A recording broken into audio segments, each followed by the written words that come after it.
സല്ലല്ലാഹു അലൈഹി വസല്ലം.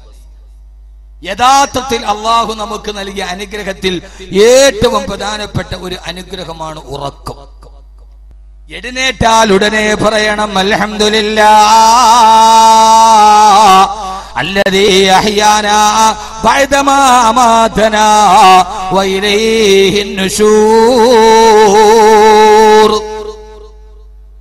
തുടങ്ങാണെന്ന് നമ്മൾ ആദ്യം പറയേണ്ട വാക്ക് അൽഹംദുലില്ലാഹ്, സർവസ്തുതിയും നിനക്കാണ് റബ്ബേ. എന്തുകൊണ്ടാ ഉറക്കത്തിൽ നിന്ന് എഴുന്നേറ്റുമ്പം അള്ളാഹുവിനെ സ്തുതിക്കേണ്ടതിന്റെ കാരണം എന്താ? 3 കാരണങ്ങളുണ്ട്.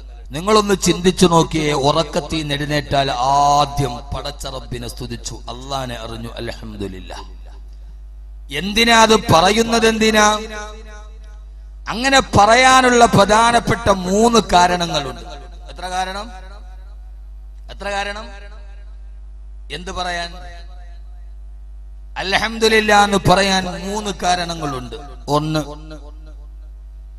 രാത്രിയിൽ നന്നായി ഏറ്റവും കുറഞ്ഞത് ഒരു 6 മണിക്കൂറെങ്കിലും ഒരാൾക്ക് കൃത്യമായി ഉറക്കം കിട്ടിയാലേ അവന് അന്നത്തെ പകലിൽ ഉന്മേഷം ഉണ്ടാവും. ഇല്ലെങ്കിൽ പാതിരാ സമയം പകലിരുന്ന് ഉറങ്ങും. അതുകൊണ്ടാണ് അള്ളാഹു പറഞ്ഞ വജഅൽനാ നൗമക്കും സുബാത്ത, നിങ്ങളുടെ ഉറക്കത്തെ ഞാൻ ഉറക്കം സുബാത്ത. എല്ലാ ഉറക്കം കൊണ്ട് ഉന്മേഷം ഉണ്ടാവില്ല. നിസ്കാരത്തിരുന്ന് ഉറങ്ങും, ജുമയ്ക്ക് ഖുത്ബയുടെ ഇടയിൽ ഉറങ്ങും. ആ ഉറക്കമൊക്കെ ഒരു ഉന്മേഷത്തിന്റെ ഉറക്കമല്ല. ഉറക്കം എപ്പോഴും സുബാത്താവണം. സുബാത്താകണമെങ്കിൽ ആ ഉറക്കം രാത്രിയിലാവണം. ആ രാത്രിയിലെ ഉറക്കം കൃത്യമായി ഉറങ്ങാൻ കഴിഞ്ഞാലേ നമുക്കെല്ലാവർക്കും ഉന്മേഷമുണ്ടാവൂ. ഇല്ലെങ്കിൽ എന്റെ പ്രിയപ്പെട്ട സഹോദരങ്ങളെ, ഉറക്കത്തിന്റെ വില എന്താ? യഥാർത്ഥത്തിൽ ഒരാൾക്ക് ശരിയായ ഉറക്കം കിട്ടാതിരുന്നാൽ ആ മനുഷ്യന് പകലിൽ ഉന്മേഷമുണ്ടാവില്ലെന്ന് മാത്രമല്ല, അവൻ അറിയാതെ ഭ്രാന്തനായി പോവുകയാ. പലപ്പോഴും പറയാറില്ല ഉസ്താദേ, ഉറക്കമില്ലാതെ തലക്ക് ഭ്രാന്ത് പിടിക്കുകയാ. അല്ലാഹുവേ, പാതിരാ സമയത്ത് കിടക്കുമ്പോ ഈ കണ്ണടയുന്നത് പോലും, നിദ്ര ഞങ്ങളെ തലോടുന്നത് പോലും നിന്റെ ഏറ്റവും വലിയ അനുഗ്രഹമാണെന്ന് ഞങ്ങൾ തിരിച്ചറിയുന്നത്. ഒരു 3 ദിവസം തുടർച്ചയായി ഉറങ്ങാതിരുന്ന ആ മനുഷ്യൻ ഭ്രാന്തനായി പോകുമെങ്കിൽ എന്തിനേറെ സഹോദരങ്ങളെ, കഴിഞ്ഞ വേൾഡ് കപ്പ് നടക്കുമ്പോ ചൈനയിലെ ഫുട്ബോൾ പ്രേമികൾ കുറെ ആളുകൾ, ഏതാണ്ട് ഒരാൾ 3 ദിവസം ഉറക്കമളച്ചിട്ട് പാതിരാ സമയത്ത് ഫുട്ബോൾ കണ്ടപ്പോ 3ാമത്തെ ദിവസം ആ മനുഷ്യൻ ഫുട്ബോൾ കണ്ടതിന്റെ ഇടയിൽ മരിച്ചു പോവുകയാ. ആ മനുഷ്യന് ക്യാൻസർ വന്നിട്ടല്ല, അയാൾക്ക് ഹാർട്ട് അറ്റാക്ക് വന്നതല്ല, ആ മനുഷ്യന് വേറൊരു രോഗമുണ്ടായിട്ടല്ല. 3 ദിവസം തുടർച്ചയായി ഉറക്കമില്ലാതെ വന്നപ്പോ ചൈനയിൽ കഴിഞ്ഞ വേൾഡ് കപ്പ് നടന്ന സമയത്ത് മരിച്ചുപോയെങ്കിൽ, ഉറക്കമില്ലാത്ത അവസ്ഥ പോലും ഭ്രാന്തമായ മരണത്തിലേക്ക് നടക്കുമെങ്കിൽ അള്ളാഹു നമുക്ക് ചെയ്തു തന്ന അനുഗ്രഹത്തിന്റെ വലിപ്പം എത്രയാ! ആ അനുഗ്രഹത്തിന്റെ പേരിലാണ് അല്ലാഹുവേ എനിക്ക് നന്നായിട്ടൊന്ന് കിടക്കുമ്പോ ഉറങ്ങാൻ കഴിഞ്ഞില്ലെങ്കിൽ സമനില തന്നെ തെറ്റിപ്പോകുമല്ലാ. അതുകൊണ്ട് അല്ലാഹുവേ ആ ഉറക്കം എനിക്ക് സുഖമായിട്ട് ഉറങ്ങാൻ തന്ന, ഒന്ന് സുഖമായിട്ട് ഉറങ്ങാൻ ആഗ്രഹിക്കുന്ന എത്ര ആളുകളുണ്ട്. അൽഹംദുലില്ലാഹ്, സർവസ്തുതിയും നിനക്കാണല്ലാ. വളരെ ചുരുക്കി ഞാൻ പറയുകയാണ്, ഒരു ദിവസം തുടങ്ങുമ്പോ എന്തിനാ ഇത് പറയുന്നത്? എന്തിനാ? ഉറക്കത്തിൽ എഴുന്നേറ്റ ആളുടനെ അൽഹംദുലില്ലാഹില്ലദീ അഹ്യാനാ ബഅദമാ അമാതനാ വഇലൈഹിൻ നുശൂർ എന്ന് പറയാനുള്ള 1ാമത്തെ കാരണം നമുക്ക് ഉന്മേഷമുണ്ടാവും, നമ്മുടെ ശരീരത്തിന്റെ ആരോഗ്യം ശരിയാവും. 2ാമത്തെ കാരണം എന്താണെന്നറിയോ? 2ാമത്തെ കാരണം എന്റെ പ്രിയപ്പെട്ട ചെറുപ്പക്കാരെ ശ്രദ്ധിച്ചുകൊള്ളുക. 2ാമത്തെ കാരണം എന്താ? ആദരവായ പ്രവാചകൻ നബി മുഹമ്മദ് മുസ്തഫ സല്ലല്ലാഹു അലൈഹി വസല്ലമ പറയുകയാ, അന്നൗമ അഖുൽ മൗത്, ഉറക്കം മരണത്തിന്റെ സഹോദരനാ, ഉറക്കം മരണത്തിന്റെ സഹോദരനാ, ഉറക്കം മരണത്തിന്റെ സഹോദരനാ. നീ ഒരു മരണം കഴിഞ്ഞെഴുന്നേറ്റതാണ്, നിന്റെ ജീവിതത്തിലെ ഒരു മരണം നടന്നുകൊണ്ട് കഴിഞ്ഞിരിക്കുകയാ. എന്റെ ശബ്ദം കേൾക്കാനെത്തിയ എന്റെ പ്രിയപ്പെട്ട പെങ്ങള്, പാതിരാ സമയത്ത് ഇശാ നമസ്കാരം കഴിഞ്ഞ് കിടപ്പറയിലോട്ട് പോയി കിടന്ന രാവിലെ എഴുന്നേൽക്കുന്നത് വരെ ഓരോ ദിവസവും ഓരോ മനുഷ്യനും ഒരു പ്രാവശ്യം മരിക്കുന്നുണ്ട്. ആ മരണം എപ്പോഴാത് ഉറക്കം ഒരു മരണമാ എന്ന് പറയാനുള്ള കാരണം എന്താ? ഇത് ബാക്കി വെറുതെ പറഞ്ഞതല്ല. അള്ളാന്റെ വിശുദ്ധമായ ഖുർആൻ പറയട്ടെ, നമ്മളെല്ലാവരും വീടിന്റെ ഉള്ളിൽ രാത്രിയിൽ കിടന്നുറങ്ങുമ്പോ, ഭാര്യയുടെ അടുത്ത് കിടക്കുമ്പോ, മക്കളെ കെട്ടിപ്പിടിച്ച് കിടക്കുമ്പോ നമ്മൾ അറിയാത്തൊരത്ഭുതം നടക്കുന്നുണ്ട്. ജീവിതമേ ഒരത്ഭുതമാണ്, അത്ഭുതമേ ഈ ജീവിതം.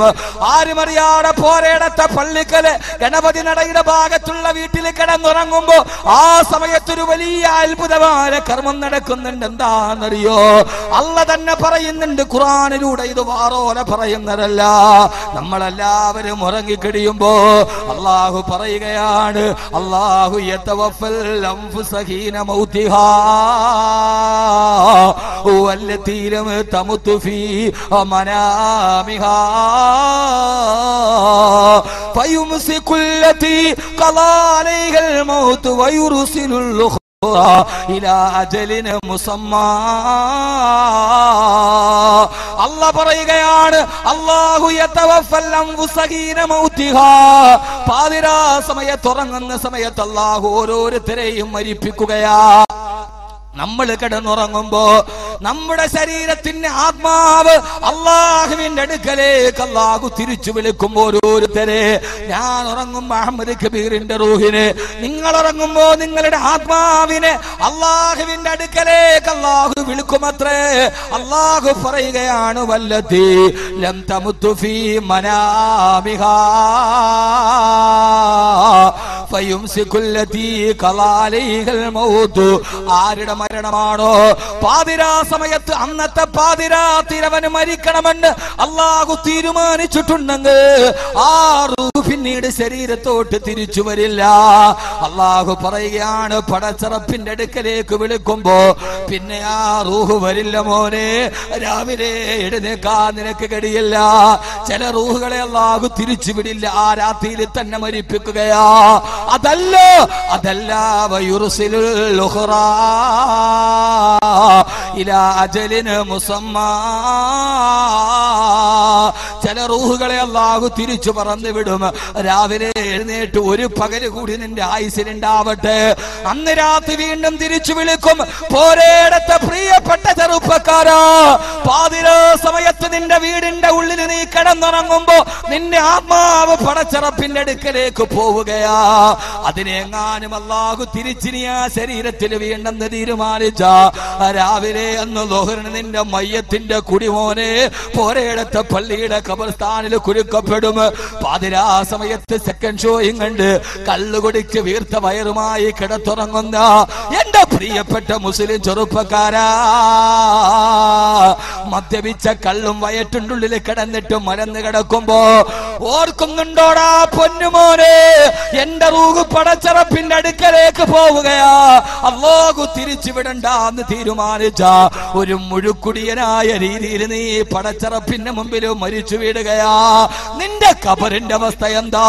നിന്റെ പരലോകത്തിന്റെ അവസ്ഥ എന്താ? മരണമെന്ന് പറഞ്ഞാൽ അതും ആ ഉറക്കമെന്ന് പറഞ്ഞാൽ അത് മരണത്തിന്റെ സഹോദരനാണെന്ന് ഹബീബായ നബി മുഹമ്മദ് മുസ്തഫ സല്ലല്ലാഹു അലൈഹി വസല്ലമ. വീണ്ടും വിചാരത്തിന് തയ്യാറെടുക്കുക. സെക്കൻഡ് ഷോയും കഴിഞ്ഞ് മദ്യപിച്ചിട്ട് വീട്ടിലോട്ട് വരുമ്പോ ഒരു തുള്ളി മദ്യം വയറ്റുള്ളിൽ കിടന്നിട്ടാ എഴുന്നേക്കാ കടിയില്ല മോനെ, തിരിച്ചു വരില്ലടാ മോനെ. ആരടി മണ്ണിലേക്ക് പോകും ചെറുപ്പക്കാരാ. അതുകൊണ്ട് അല്ലാഹു പറയുകയാ, അല്ലാഹു യതവഫൽ അൻഫുസ ഹീന മൗതിഹാ. ആ സമയത്ത് ചില ആളുകളെ ഞാൻ മരിപ്പിക്കുമെന്ന്. അതുകൊണ്ടാണ് അല്ലാഹുവിന്റെ റസൂൽ ഇപ്രകാരം നമ്മോട് പറഞ്ഞത്. രാവിലെ ശരീരത്തിൽ നിന്ന് ആത്മാവ് വന്ന് രാവിലെ കണ്ണു തുറന്നെഴുന്നേക്കുമ്പോ ഒരു ദിവസം നിന്റെ മക്കളെ ഒന്നുകൂടി കാണാൻ കഴിഞ്ഞാൽ, ഭാര്യ ഒന്ന് കാണാൻ കഴിഞ്ഞാൽ, ആ സമയത്ത് പറയണം, അല്ലാഹുവേ അൽഹംദുലില്ലാഹ്, സർവസ്തുതിയും നിനക്കാണ് റബ്ബേ, അല്ലദീ അഹ്യാനാ ബഅദമാ അമാതനാ വഇലൈഹിൻ നുശൂർ. റബ്ബേ, ഒരു മരണം കഴിഞ്ഞ് നീ എന്നെ എഴുന്നേൽപ്പിക്കുകയാണ്. ഈ എഴുന്നേൽക്കല് താൽക്കാലികമാ. അവസാനം നിന്റെ അടുക്കലേക്ക് ഞാൻ തിരിച്ചു വരുമല്ലാ. അല്ലാഹുവിന്റെ വിശുദ്ധമായ ഖുർആൻ. അതുകൊണ്ട് മരണത്തിന്റെ സഹോദരന ഒരു മരണം കഴിഞ്ഞിട്ട് എഴുന്നേൽക്കുകയാണ്. രാവിലെ ഉറക്കം വിളിച്ചു എഴുന്നേറ്റില്ല. കാരണം എന്താ? അവരെത്രയോ ആരോഗ്യത്തോടു പോയി കിടന്നവരാ. രാവിലെ പാതിരാ സമയത്ത് ഉറക്കത്തിന് പോകുമ്പോ അവരെത്ര കീർത്തിയുള്ളവരാ, അവരെത്ര ആരോഗ്യമുള്ളവരാ. പക്ഷേ രാവിലെ തട്ടി വിളിക്കുമ്പോ വാപ്പാടെ ശരീരത്തിന്റെ ചൂട് നഷ്ടപ്പെട്ടു പോയി. എവിടെയാന്നറിയില്ല. എന്റെ പ്രിയപ്പെട്ട സഹോദരങ്ങള്, കഴിഞ്ഞ റമളാനില് മണക്കാട് ജുമാ മസ്ജിദിൽ ഞാൻ ജോലി ചെയ്യവേ, മണക്കാട് സെൻട്രൽ ജുമാ മസ്ജിദിന്റെ പ്രസിഡന്റിന്റെ പ്രിയപ്പെട്ട അതിന്റെ പ്രസിഡന്റ് അൽഫാ അബ്ദുൽ ഖാദർ ഹാദി അന്നത്തൊരു മരണത്തിന്റെ കഥ പറഞ്ഞെന്നോട്. വൈകുന്നേരം അന്നത്തെ തിരുവനന്തപുരത്തെ പ്രശസ്തമായ ഏറ്റവും വലിയ സംഘടനയായ മുസ്ലിം അസോസിയേഷന്റെ പ്രസിഡന്റ് റിട്ടയർഡ് IAS കാരനാ. തലേ ദിവസം അദ്ദേഹത്തിന്റെ വീട്ടിൽ വന്ന് സൽക്കരിച്ചപ്പോ വെജിറ്റേറിയൻ ഭക്ഷണമാ. അയാൾ പറഞ്ഞു, എനിക്ക് വെജിറ്റേറിയൻ അല്ല, നാളെ വൈകുന്നേരം ഞാൻ വരും, ആ സമയത്ത് എനിക്ക് ഏറ്റവും നല്ല നോൺ വെജിറ്റേറിയൻ ഭക്ഷണം ഉണ്ടാക്കണം, മാംസത്തിന്റെ ഭക്ഷണം. കൂട്ടുകാരാ പറഞ്ഞു വിട്ടു. പിറ്റേ ദിവസം അന്നത്തെ ദിവസം പിറ്റേ ദിവസത്തേക്ക് അദ്ദേഹത്തിന്റെ ഭക്ഷണത്തിന് വേണ്ടിയുള്ള മാംസത്തിന്റെ വിഭവങ്ങൾ ഒരുങ്ങി. തലേ ദിവസം യാത്ര പറഞ്ഞു പിറ്റേ ദിവസം ഭക്ഷണം ഒരുക്കണമെന്ന് പറഞ്ഞ് അന്ന് തലേ ദിവസം രാത്രി 12 മണിയായി. അൽവാദി എന്നോട് പറഞ്ഞു, ഉസ്താദേ ഫോൺ നിർത്താതെ ബെല്ലെടുക്കുന്നുണ്ട്. എന്താന്ന് പോയി ബെല്ലെടുക്കുമ്പോ ഫോൺ എടുക്കുമ്പോൾ റിട്ടയർഡ് IAS കാരന്റെ ഭാര്യ മറുഭാഗത്ത് പൊട്ടിക്കരഞ്ഞുകൊണ്ട് പറഞ്ഞു, എന്റെ ഭർത്താവ് ഉറങ്ങാൻ കിടന്നടാ.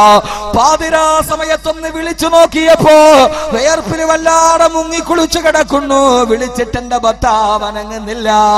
റിട്ടയർഡ് IAS കാരൻ മരിച്ചുപോയി. ഭാര്യയോട് കിടപ്പറയിൽ കെട്ടിപ്പിടിച്ച് കിടന്നടാ. പാതിരാ സമയത്ത് അസ്റായീൽ വന്നു. ആ മനുഷ്യൻ അവിടെ കിടന്നു പിടഞ്ഞു. അസ്റായീൽ എന്ന മരണദൂതം വന്നപ്പോ അടുത്ത് കിടക്കുന്ന ഭാര്യ പോലും അറിഞ്ഞില്ല. അടുത്ത് കിടക്കുന്ന ഭർത്താവിന്റെ ചാരത്ത് മരണം നടക്കുന്നുണ്ട്. ആ മനുഷ്യൻ ജീവിതത്തിൽ നിന്ന് വിട പറഞ്ഞു പോയി. പിറ്റേ ദിവസം അദ്ദേഹത്തിന് വേണ്ടി മാംസത്തിന്റെ ഭക്ഷണം ഒരുക്കിയപ്പോ പിറ്റേ ദിവസം അസറായപ്പോ ആ മനുഷ്യന്റെ മാംസം പുഴുക്കൾ തിന്നാൻ തുടങ്ങി. പിന്നെ ആ മനുഷ്യനെ കുറിച്ച് യാതൊരു വിധ വിവരവുമില്ല. എന്റെ പ്രിയപ്പെട്ട ചെറുപ്പക്കാരാ,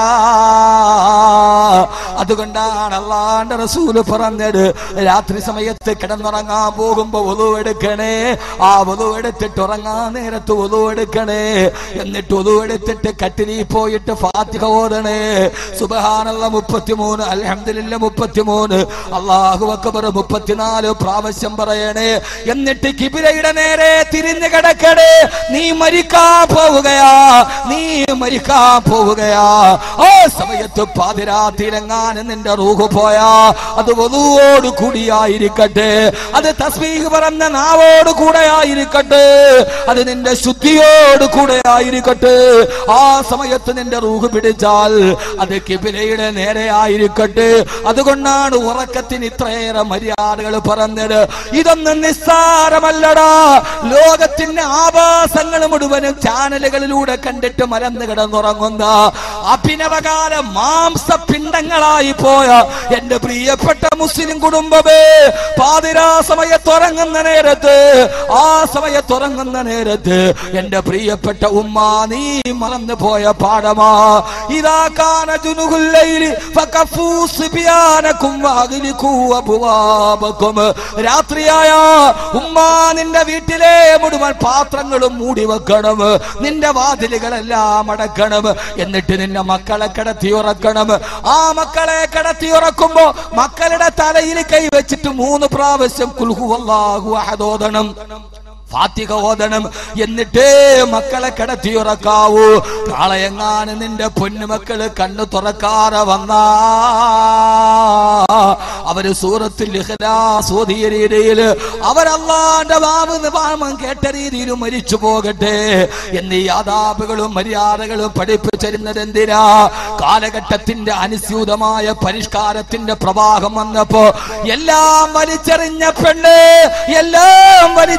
പെണ്ണ് പാതിരാ സമയത്തുറങ്ങാൻ പോകുമ്പോ ആ സമയത്ത് ഐഡിയ സ്റ്റാർ സിംഗർ കണ്ട്, നിന്റെ ഒടുക്കത്തെ സീരിയൽ കണ്ട് ആ സമയത്ത് നപുംസകത്തെ പോലെ